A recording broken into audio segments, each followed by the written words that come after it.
in Exodus 3:11, where it says, "Who am I that I should go to Pharaoh and bring the Israelites out of Egypt?" That can fall in someone in your position, like, who am I to do well on this surgery, or who am I to get an A on this test? Do I even belong here? Yeah, it's important to keep kingdom-minded. God does not remove the insecurity before he gives you the assignment. He teaches you to trust him through it. What God wants is that you are willing to be used. Whether we're in a new position, starting a new major in school, starting your graduate school, professional school, a new career. A lot of times when you first enter and you see all these people who've been doing it for a while, and you look at where you're at and you're like, wow, they knew that, I didn't know that, or they did that, I couldn't even begin to think of how I would draw the ideas to do that. You're not necessarily thinking about how they're more equipped to do that because they've had the experience, right? Or that they've been in your shoes once before, and you just start to compare yourself to that person or that cohort of people you might be working with or working under. And it can be very easy to fall into insecurity and fall into what's commonly known as imposter syndrome. So if today you're feeling called but insecure, just remember, apply for the program, finish that degree, ask for help. Stop disqualifying yourself. Trust that the Lord can develop you while you go. Remember, insecurity doesn't disqualify you from your purpose. What's up, y'all? Welcome to the Kingdom Minded Podcast. My name is Yare. And I'm Nanye. This is a podcast where we talk about higher education, exciting careers, family dynamics, and how we navigate that through faith in Jesus Christ while keeping a kingdom mindset. And today we have a very special episode. We want to know if you have ever felt like you've been in a place that God has put you in, but you haven't been confident in that place. Somewhat feeling like you've been called but insecure. And so we're going to talk a little bit about that today. Before we get into it, babe, do you mind giving us the kingdom-minded verse of the day? Yes, our kingdom-minded verse of the day is Corinthians 12:9. It says, "My grace is sufficient for you, for my power is made perfect in your weakness." Awesome. Yeah, I love that. The phrase of being called but insecure. I think one of the characters in the Bible that definitely stands out is Moses. Yeah, Moses was someone who would epitomize being called but insecure. So, babe, can you tell me a little bit about who exactly Moses was in the Bible? Yeah, so Moses is one of the most important figures in the Bible. He was known to be a prophet, a leader, and the man that God entrusted to bring the Israelites out of Egypt. Right. Excellent. For those who aren't completely familiar with the story of Moses, at the time, the Pharaoh or leader of Egypt was a very tyrannical leader. He was doing a whole lot of evil things and was a man very far from God. And so the Pharaoh had actually put out a decree that all newborn sons should be killed. They should be thrown into the Nile River and killed. And he was doing this to facilitate population control, and also to sort of anger his enemies at the time, who were the Hebrew and Israelite people. And so in doing that, Moses' mother, like any good mother, she just couldn't bring herself to do it.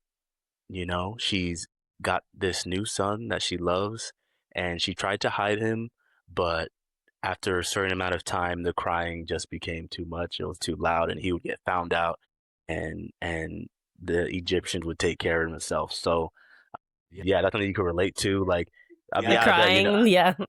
Yeah, babies, they can cry, and so Moses was definitely one of those babies, and so what she did was she put him in a basket and covered him with, I forget the exact vegetation that it was, It's like but moth. it was like sea moss, something like that. Yeah, and covered him in the basket and then floated down the river Nile. And as he was going down the river Nile, a Egyptian woman came across him in the basket. And the Egyptian woman just so happened to be Pharaoh, the tyrannical leader, his daughter. And so, yeah, that is, talk about fate, talk about God looking out for you. And so that's just step one Yeah, it gets better. of his purpose really being fulfilled, the track of his purpose being fulfilled. And so he's raised in Pharaoh's house. And when one of the next crazy, twist of fate was that because the daughter, she hadn't given birth, so she doesn't have the facilities to feed that baby naturally. So she needed a woman to feed that baby. And tell everybody who that woman happened to be, who they called to come They and happened intervene. to hire Moses' birth mother to feed the baby. A full circle, like, couldn't have worked out more perfect. Breastfed by his biological birth mother on accident. She was hired. Right. That's beautiful, right? And that's two, right? So in the matter of that probably happened within like the same day or week. Babies can't go that long without eating, right? So she floats her baby down the river. She gets hired to come feed this baby, and that Yeah. this my son. Let me slow down. Yeah, Imagine. imagine. And I didn't think what I didn't think about was how she had to keep that a secret.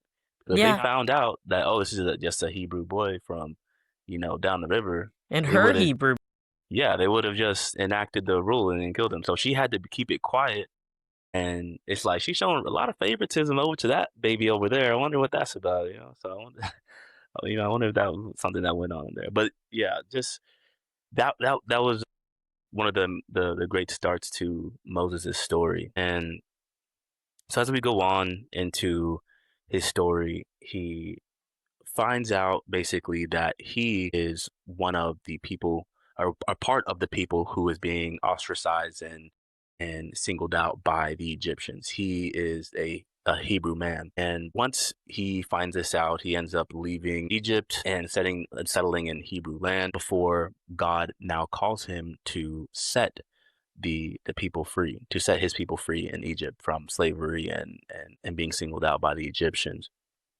And so in that calling, there are times when Moses is feeling like he's inadequate.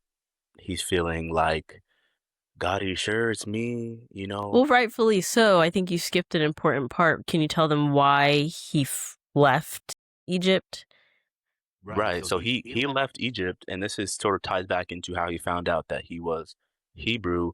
He was a very noble person in Egypt, high ranking, had a lot of respect from the Egyptians because he was raised in Pharaoh's house. And one day he wanted to see how the Hebrews were treated out in real life, and he saw them sort of living in pestilence and getting attacked by the Egyptians often. And then one day he came across an Egyptian who was beating up a Hebrew man. And he saw that and he was just overcome with anger and rage.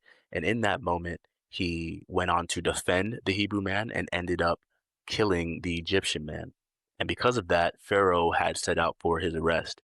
And that was the main reason why he now had to leave Egypt and enter the land of his people. And so he goes into the Hebrew land and he begins to live a quiet life as a shepherd before one day he is called by God to set his people free from the tyrannical hand of Egypt. And then in that calling is when he began to sort of question himself.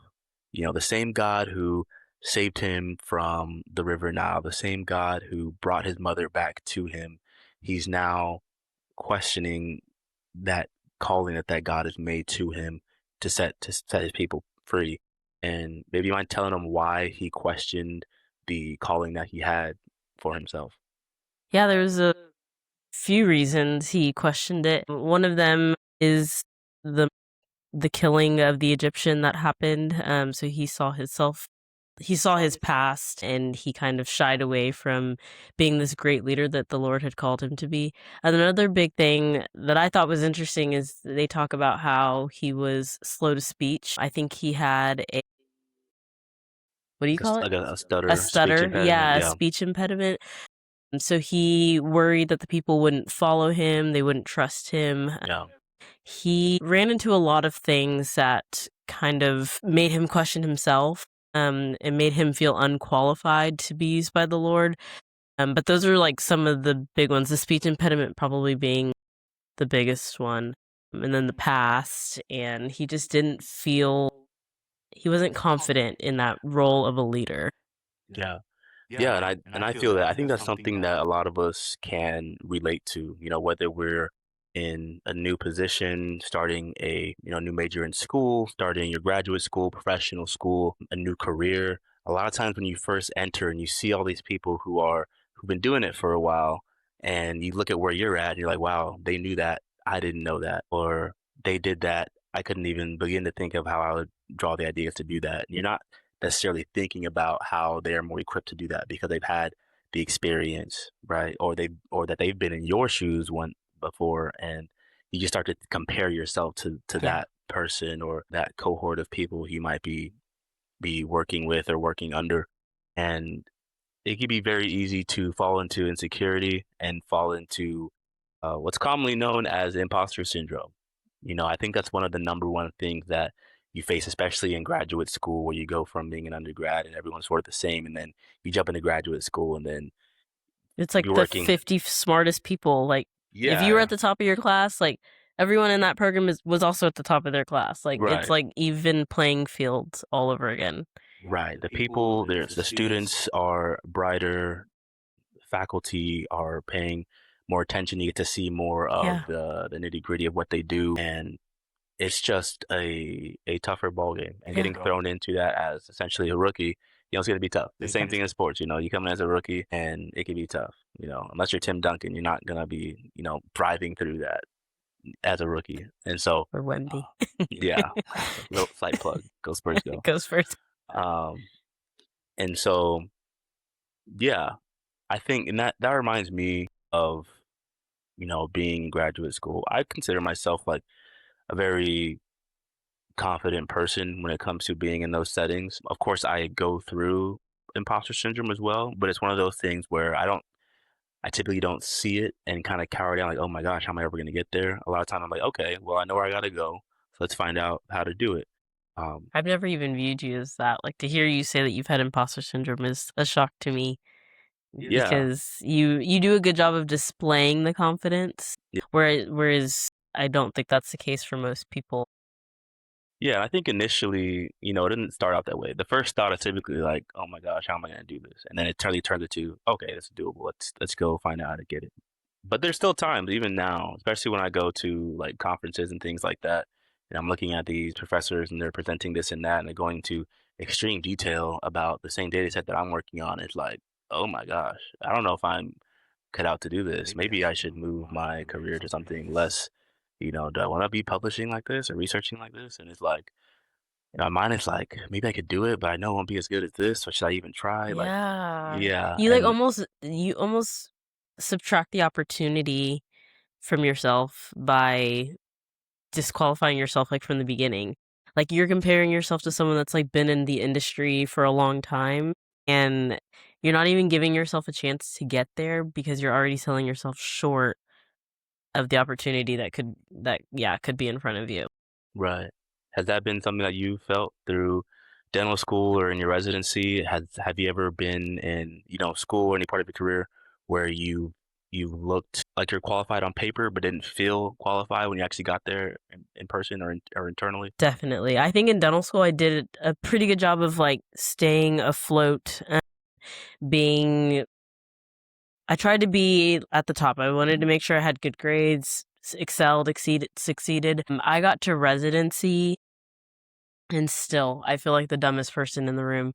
I feel like the personality hire sometimes. Like, I just feel like they let me in because X, Y, and Z. Like, I sit there, and in our residency program, we're surrounded constantly. We're in didactic and lecture with the seniors, with the juniors, and then there's the first years. So you're hearing them deliver these, like, eloquent excerpts about the literature that we read, and it sounds well packaged and put together.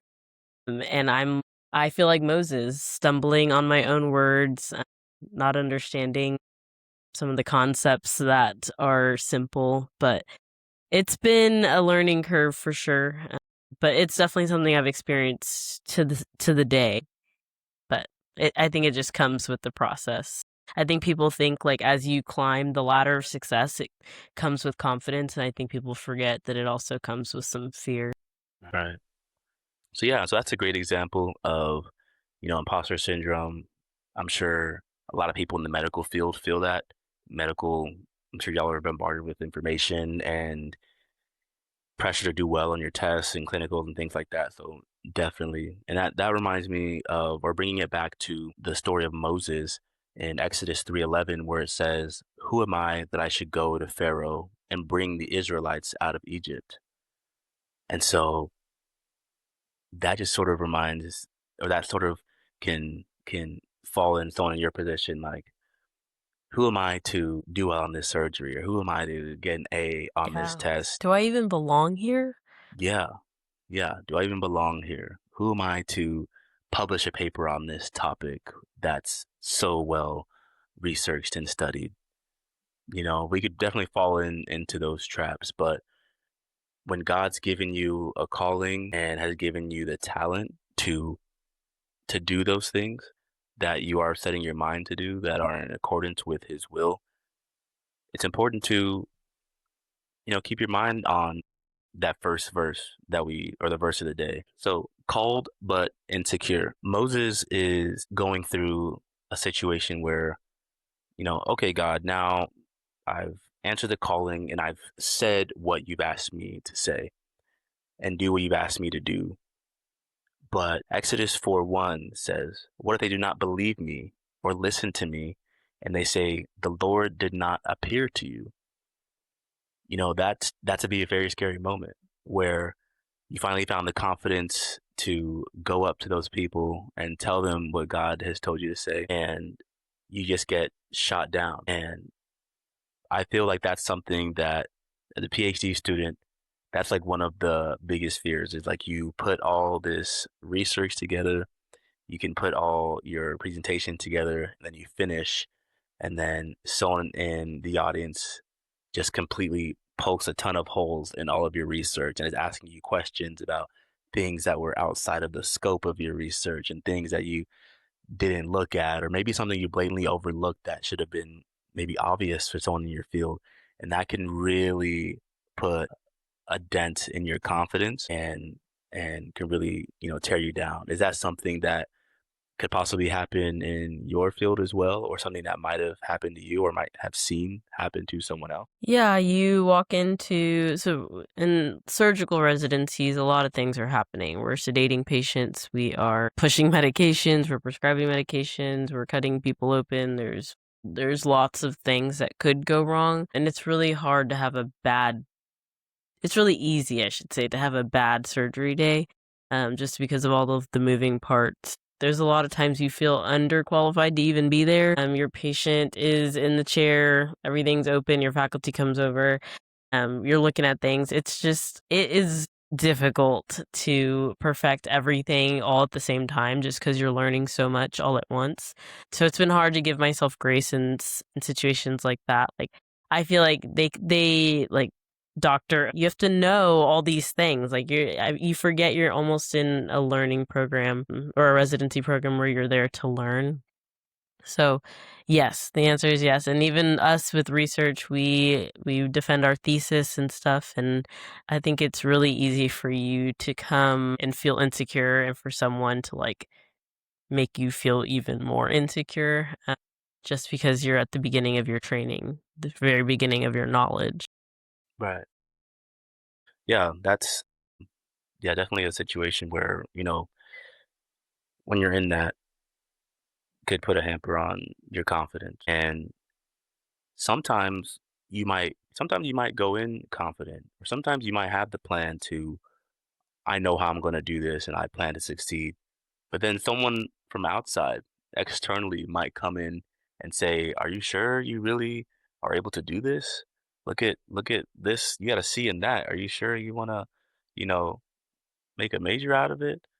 Are you sure you want to take this career?" And my buddy, he went for the interview. He didn't get hired. I don't know, and your resume don't really stack up to his.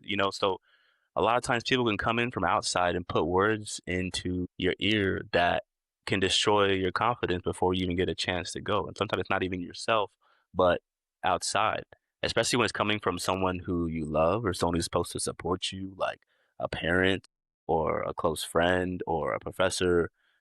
That could really put a hamper in your confidence. And I think that's when you really want to lean on not your own confidence, but having confidence in God.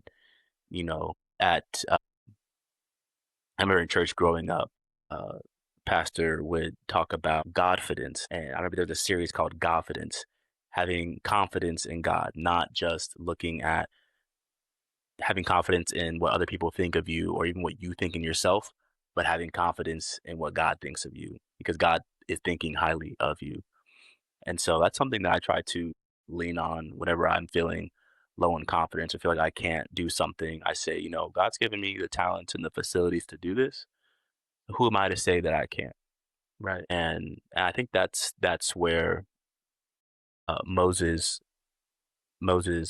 sort of fell short in that. But then eventually, of course, he ended up actually going through what God has asked him to do. But when you read through Exodus and the story of Moses, you realize that he wasn't always perfect in what he did. And one thing about God is his plan's going to be filled regardless of whether you take that action or not. And you see this in the story of Moses where he's leading his people through the wilderness. God called him to go to the top of the mountain to speak to the rock to bring flowing water when they're in a situation of having no water and no food. And in that moment of frustration of Moses leading through his people through the wilderness, and they're looking at him like, man, we had it better back in Egypt. Like, why do we leave Egypt if we're just going to be out here with no food and no water?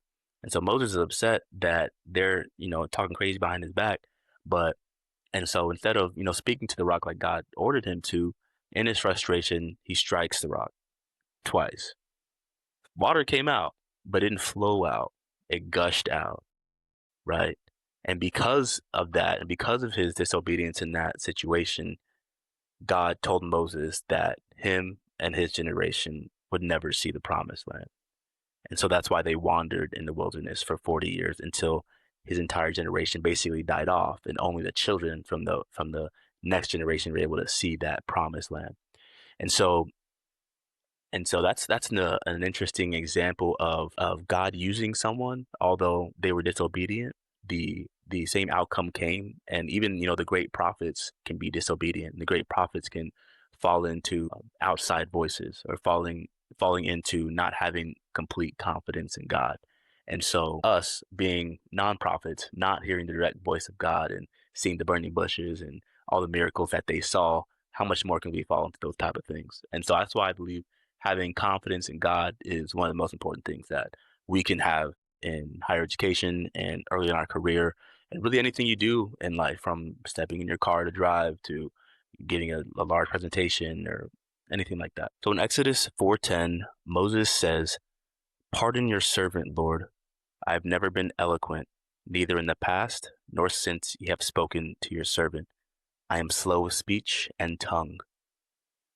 So when I read that verse, what does that sort of bring to mind for you? Yeah, so I think that the Lord already knew this about Moses. I don't think this was anything brand new to the Lord. He knew his weakness before he called him, and I think that's an important part for us to hold on to. Our weakness isn't new news to God. Like, he's aware of our shortcomings. He's still not going to shy away from using you because you have a weakness. And he's not going to do that because everyone has a weakness. Everyone you're going to minister to has a weakness. And I think we should know, if we tie it back to education, you can have a degree and still feel insecure. You can be trained and still feel unprepared. You can go into any room and wonder if you belong there. That's just kind of like the nature of how this goes. It's important to know that education doesn't automatically erase the fear and the unqualification that comes with like having a spot at the table. And so Moses did not become a leader because he felt ready. He became a leader because he eventually obeyed God's word. And so, why do you think that God calls people before they feel that they're ready? God calls people before he feels that they're ready so that he can still have the glory in the process. If he called you and you felt confident, you might not rely on him as much. So I think that regardless of your preparedness, God still takes the glory from coaching you through the process, getting you through it, and then getting to the end result that he wanted, which was for Moses to lead. the Israelites. So, what would you say to students that feel like they don't belong in their respective programs or where they are currently, whether they're trying to get to the next thing? What would you say to them regarding the topic?